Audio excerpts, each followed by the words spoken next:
जीवन हमें एक मौका देता है, इसलिए जब भी सही कॉलेज चुनने का समय आए तो सिर्फ मंगलायतन यूनिवर्सिटी आपके बेहतरीन भविष्य और सर्वांगीण विकास के लिए।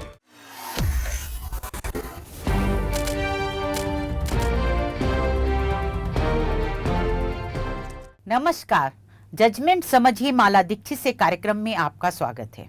आज मैं आपके साथ चर्चा करूंगी चुनाव आयोग द्वारा चलाए जा रहे बिहार मतदाता सूची पुनरीक्षण अभियान पर। बिहार में इस समय चुनाव आयोग द्वारा चलाए जा रहे मतदाता सूची सघन पुनरीक्षण अभियान पर राजनीतिक घमासान मचा हुआ है। लगभग सभी विपक्षी दल इसके समय और अपनाई जा रही प्रक्रिया पर सवाल उठा रहे हैं और ज्यादातर विपक्षी पार्टियां चुनाव आयोग के पुनरीक्षण आदेश के खिलाफ सुप्रीम कोर्ट पहुंच चुकी हैं। सुप्रीम कोर्ट मामले पर 10 जुलाई को सुनवाई करेगा। अब ये यहाँ पर सवाल उठता है कि जिस प्रक्रिया पर विपक्ष सवाल उठा रहा है और चुनाव आयोग जिसे बिल्कुल सही बता रहा है, उस पर सुप्रीम कोर्ट क्या सवाल पूछेगा। कौन से सवाल ऐसे हैं जो सुप्रीम कोर्ट पूछ सकता है और जिसके लिए चुनाव आयोग को सुप्रीम कोर्ट को संतुष्ट करना होगा। तो आज मेरी चर्चा का विषय यही है। जब मामला सुप्रीम कोर्ट पहुंच गया है तो निश्चित है कि प्रक्रिया का भविष्य भी अब सुप्रीम कोर्ट के फैसले पर निर्भर करेगा। प्रक्रिया इसी प्रकार लागू रहेगी या उसमें कोई बदलाव होगा, ये सारी बातें सुप्रीम कोर्ट में होने वाली सुनवाई पर निर्भर करेंगी। लेकिन मैं यहाँ आपको ये बता दूं कि ये कोई पहला मौका नहीं है जबकि मतदाता सूची सघन पुनरीक्षण अभियान का मामला सुप्रीम कोर्ट पहुंचा हो। इससे पहले भी 1995 में महाराष्ट्र और दिल्ली में मतदाता सूची पुनरीक्षण अभियान की प्रक्रिया पर सवाल उठाने वाली याचिकाएं सुप्रीम कोर्ट पहुंची थीं और सुप्रीम कोर्ट ने 6 फरवरी 1995 को इस पर फैसला दिया था। उस फैसले का सार अगर समझा जाए तो यही था कि मतदाता सूची पुनरीक्षण का अधिकार निश्चित तौर पर चुनाव आयोग को है और संविधान के तहत चुनाव आयोग के ही निर्देशन और कंट्रोल में मतदाता सूची पुनरीक्षण का काम होता है। लेकिन सुप्रीम कोर्ट ने उस फैसले में जो सबसे महत्वपूर्ण बात कही थी वो ये थी कि प्रक्रिया निष्पक्ष और पारदर्शी होनी चाहिए। इसके अलावा प्रक्रिया में नैसर्गिक न्याय के सिद्धांत का ध्यान रखा जाना चाहिए, यानी जिसका नाम मतदाता सूची में शामिल करने से मना किया जा रहा है या हटाया जा रहा है, उस व्यक्ति को अपनी बात रखने और अपने पक्ष में दस्तावेज पेश करने का पूरा मौका दिया जाना चाहिए और उस व्यक्ति का पक्ष बिना किसी पूर्वाग्रह के सुना जाना चाहिए। ये सारी बातें सुप्रीम कोर्ट ने अपने उस फैसले में कही हैं। हालांकि उस मामले के तथ्य थोड़े भिन्न थे।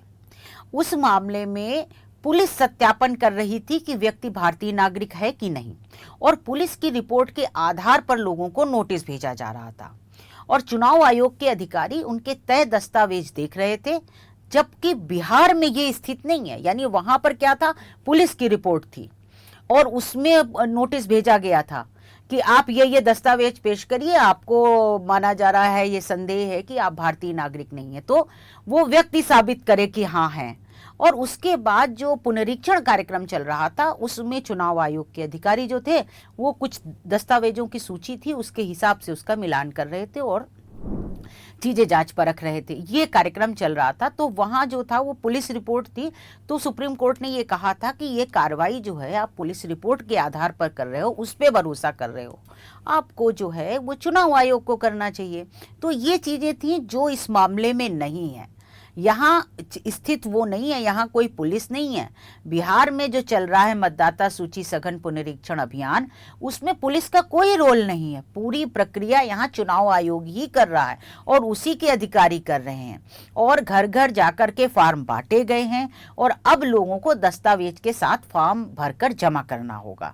यहाँ की प्रक्रिया थोड़ी भिन्न है और जो संविधान में प्रक्रिया दी गई है जिसके तहत चुनाव आयोग पुनरीक्षण कराता है वैसी ही है।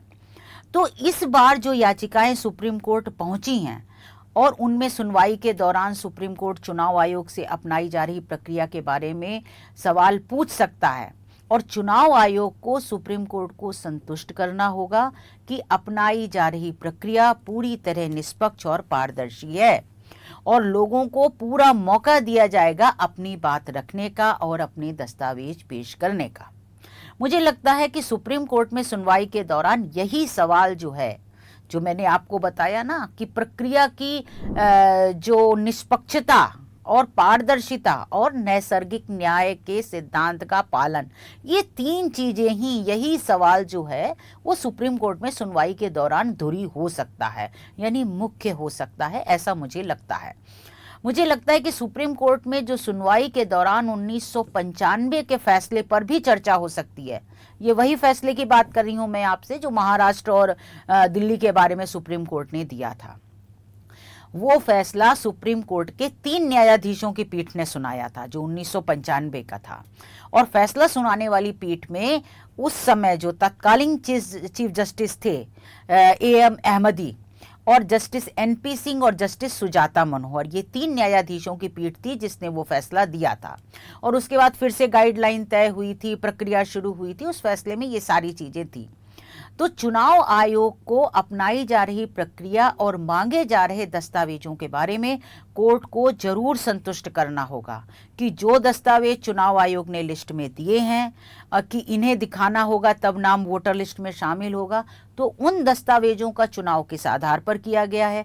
जैसा कि विपक्षी दल कह रहे हैं कि आधार कार्ड और मतदाता कार्ड को नहीं माना जा रहा है, तो उसे सूची से बाहर क्यों रखा गया। निश्चित तौर पर चुनाव आयोग को इसका जवाब भी कोर्ट को देना होगा, कोर्ट को संतुष्ट करना होगा। तो बिहार में मतदाता सूची पुनरीक्षण को लेकर इतनी हाय तौबा क्यों मची है? वो इतनी हाय तौबा वहां इसलिए मची है क्योंकि बिहार में इसी साल नवंबर में चुनाव होना है, यानी चुनाव बहुत नजदीक आ गए हैं। तो ऐसे में क्या होता है, सारे राजनीतिक दल सब अपनी तैयारी में जुटे हुए हैं और उसी समय जब मतदाता सूची का पुनरीक्षण होने लगता है तो कई बार विपक्षी दल जो है वो प्रक्रिया पर संदेह जताने लगते हैं, वो उसको अल्टीरियर मोटिव टाइप का कहने लगते हैं, दिखाने लगते हैं। तो इतना इसीलिए वहां पर है कि अब चुनाव आ गए हैं। तो चुनाव आयोग ने पुनरीक्षण प्रक्रिया में लोगों को दस्तावेज देने के लिए 31 दिन का समय दिया है। अब मैं आपको बता दूं कि याचिकाकर्ताओं ने किस आधार पर मतदाता सूची पुनरीक्षण अभियान पर सवाल उठाए। तो अगर सुप्रीम कोर्ट में जो कल यानी सोमवार को सुनवाई हुई थी, उसमें जो याचिकाकर्ताओं की ओर से दलील दी गई है और जो केस दिया गया है, अगर उसको देखा जाए तो उनका यही कहना है कि चुनाव आयोग जल्दबाजी कर रहा है और लोगों को अपने दस्तावेज पेश करने के लिए पर्याप्त समय नहीं दिया जा रहा है। उनका यह भी कहना है कि इससे लाखों लोग मतदाता सूची से बाहर हो सकते हैं। सोमवार को जब कपिल सिब्बल जो वकील हैं, जाने माने देश के वकील हैं कपिल सिब्बल साहब, तो कपिल सिब्बल साहब ने जब सुप्रीम कोर्ट से मामले पर जल्दी सुनवाई का आग्रह किया था तो उन्होंने ये भी कहा था कोर्ट से कि याचिका पर चुनाव आयोग को नोटिस जारी किया जाए। उनका कहना था कि चुनाव आयोग ने जो समय सीमा तय की है उसके भीतर प्रक्रिया पूरी होना असंभव है। जबकि एक और याचिकाकर्ता की ओर से पेश अभिषेक मनु सिंघवी थे वकील, वो भी जाने माने वकील हैं देश के, तो उन्होंने ये कहा था, सिंघवी साहब ने कोर्ट में कहा था कि बिहार में करीब 8 करोड़ मतदाता हैं और उनमें से करीब 4 करोड़ मतदाताओं को इस प्रक्रिया में अपने दस्तावेज पेश करने होंगे।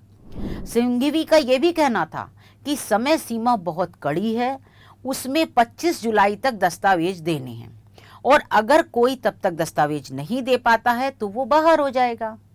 जबकि एक और वकील गोपाल शंकर नारायण भी पेश हुए थे और उन्होंने कहा कि जो दस्तावेज रखे हैं चुनाव आयोग ने कि इनको पेश किया जा सकता है, उनमें आधार कार्ड और मतदाता पहचान पत्र को दस्तावेज के तौर पर स्वीकार नहीं किया जा रहा है। उन्होंने इस पर सवाल उठाया था। उन्होंने कहा था कि चुनाव आयोग के अधिकारी इस प्रक्रिया में आधार कार्ड और मतदाता पहचान पत्र को दस्तावेज में नहीं मान रहे हैं, नहीं स्वीकार कर रहे हैं। तो ये जो दलीलें थी ये बहुत प्रारंभिक दलीलें थी। 10 जुलाई को होने वाली सुनवाई में विस्तृत दलीलें रखी जाने की उम्मीद है, लेकिन इन प्रारंभिक दलीलों से भी साफ हो जाता है कि सबसे ज्यादा आपत्ति किन चीजों को लेकर है, किन मुद्दों पर है, और कोर्ट में सुनवाई के दौरान इन्हीं मुद्दों पर चुनाव आयोग से सवाल पूछे जा सकते हैं। अब थोड़ा ये भी जान लेते हैं कि चुनाव आयोग ने बिहार में जो मतदाता सूची सघन पुनरीक्षण अभियान चलाया है वो क्या है और उसमें क्या कहा है। तो चुनाव आयोग ने 24 जून को, इसी पिछले 24 जून को बिहार में मतदाता सूची के सघन पुनरीक्षण अभियान की घोषणा की थी और आदेश जारी किया था उस बारे में। बिहार राज्य में कुल 7.90 करोड़ मतदाता हैं और इस अभियान में सभी 7.90 करोड़ मतदाताओं को गणना फॉर्म भरना है। लेकिन जिन मतदाताओं का 2003 की मतदाता सूची में नाम है, उन्हें फॉर्म के साथ कोई दस्तावेज नहीं देने, जबकि बाकी के लोगों को मतदाता सूची में शामिल होने के लिए या बने रहने के लिए कुछ दस्तावेज पेश करने होंगे ताकि वो साबित कर पाएं कि वो वहाँ के निवासी हैं। ये सारी चीज़ों के लिए तो चुनाव आयोग ने कुल 11 दस्तावेजों की सूची जारी की है, जिनमें से किसी को प्रस्तुत करके आप अपना नाम जो है वो वोटर लिस्ट में जुड़वा सकते हैं या बना रख सकते हैं, आप उसका साक्ष्य दे सकते हैं। तो अब मैं आपको ये भी बता दूं कि कौन से 11 दस्तावेज हैं जिनको जो है सूची जारी की गई है। जिन 11 दस्तावेजों की वो कौन कौन से हैं, चुनाव आयोग ने कौन से दस्तावेजों को सूची में रखा है।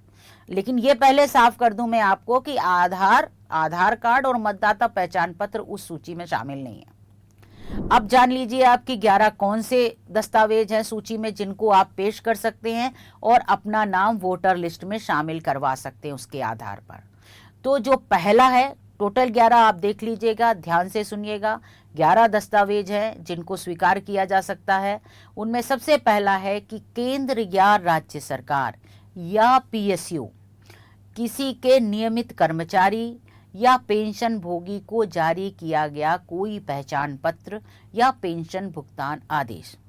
आपको साफ समझ आ गया होगा, यानी केंद्र सरकार का या राज्य सरकार का या कोई सरकारी उपक्रम जिसे पीएसयू कहा जाता है, उसकी ओर से कोई पहचान पत्र आपको दिया गया हो कभी, या आप पेंशन पा रहे हो तो पेंशन आदेश होगा आपके पास, तो वो जो दस्तावेज है वो आपका माना जाएगा। दूसरा दस्तावेज क्या है? 1 जुलाई 1987 से पहले, तारीख आप ध्यान से सुन लीजिए, 1 जुलाई 1987 से पहले भारत में सरकार या स्थानीय प्राधिकरण या बैंक या डाकघर या एलआईसी या पीएसयू द्वारा जारी किया गया कोई पहचान पत्र, प्रमाण पत्र या दस्तावेज। तो दूसरा दस्तावेज क्या हुआ कि 1987 से पहले आपको केंद्र सरकार यानी भारत सरकार ने या लोकल अथॉरिटी आप जानते होंगे, जैसे नगर निकाय है, पंचायत है, या फिर बैंक, डाकघर, एलआईसी, सार्वजनिक उपक्रम, कहीं पर कभी कोई काम किया है आपने इससे पहले, या कोई सर्टिफिकेट या कोई पासबुक, कुछ भी, उसका प्रमाण पत्र या पहचान पत्र जो है वो दस्तावेज में स्वीकार किया जा रहा है। तीसरी चीज है सक्षम प्राधिकारी द्वारा जारी जन्म प्रमाण पत्र। इसमें तो कोई वो है ही नहीं भ्रम, सीधी सीधी बात कही जा रही है कि डेट ऑफ बर्थ का सर्टिफिकेट दे दीजिए, बर्थ सर्टिफिकेट आप। चौथा है पासपोर्ट। अगर आपके पास पासपोर्ट है तो सारी बातें ही खत्म, आप जाके दिखा दीजिए, आपका नाम वोटर लिस्ट में है।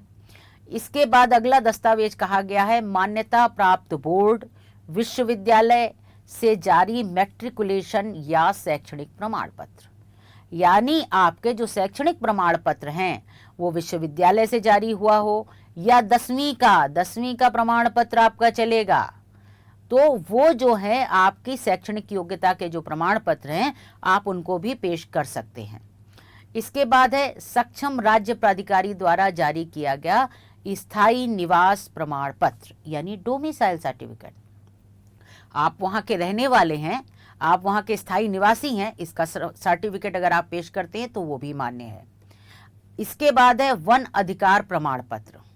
ये जो कुछ लोग जिस ट्राइबल्स है ना वो वन एरिया में रहते हैं, तो वहाँ जो वन क्षेत्र में वो लोग रहते हैं तो वहाँ का प्रमाण पत्र होगा, वो भी चलेगा।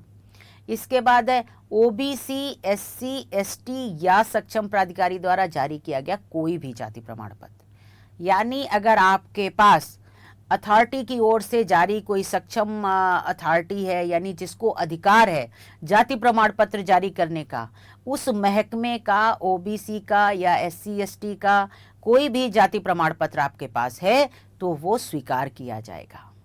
इसके अलावा नागरिकों का जो राष्ट्रीय रजिस्टर है जिसको एनआरसी कहा जाता है, वो जहां है मौजूद है तो वो भी आप दिखा सकते हैं। इसके बाद अगला दस्तावेज जो कहा गया है सूची में वो है राज्य या स्थानीय प्राधिकरण द्वारा तैयार किया गया परिवार रजिस्टर। यानी अगर राज्य सरकार कोई परिवार रजिस्टर में कहीं नाम लिखती है कि इस परिवार में, इस घर में परिवार के इतने सदस्य हैं, ये लोग रहते हैं, या पंचायत लिखती है या स्थानीय निकाय लिखते हैं, तो उस परिवार रजिस्टर में दर्ज नाम भी आपका प्रूफ में माना जाएगा दस्तावेज में। इसके बाद जो अगला दस्तावेज है वो है कि सरकार द्वारा कोई भूमि या मकान का आवंटन प्रमाण पत्र, यानी अलॉटमेंट लेटर। आपको कभी सरकार की ओर से सरकारी योजना में कोई मकान या भूखंड या भूमि कुछ भी कोई आवंटित हुई है, अगर आपको अलॉट हुई है, तो उसका प्रमाण पत्र भी मान्य है। तो ये 11 दस्तावेजों की सूची है, इसमें से कोई भी आप देते हैं तो आप वोटर लिस्ट में बने रहेंगे। तो ये सारी चीज़ें हैं जिन पर अब ये लिस्ट भी है, अब मैंने आपको बता दी क्या क्या हो सकता है। तो ये सारी चीज़ें अब 10 जुलाई की सुनवाई में इन पर चर्चा हो सकती है, और अब देखना होगा कि 10 जुलाई की सुनवाई में कोर्ट क्या करता है। तो आगे कोर्ट की सुनवाई में जो भी होगा मैं उससे भी आपको ज़रूर अवगत कराऊंगी। लेकिन आज बस इतना ही। आप इस कार्यक्रम में मेरे साथ जुड़े रहे, इसके लिए धन्यवाद।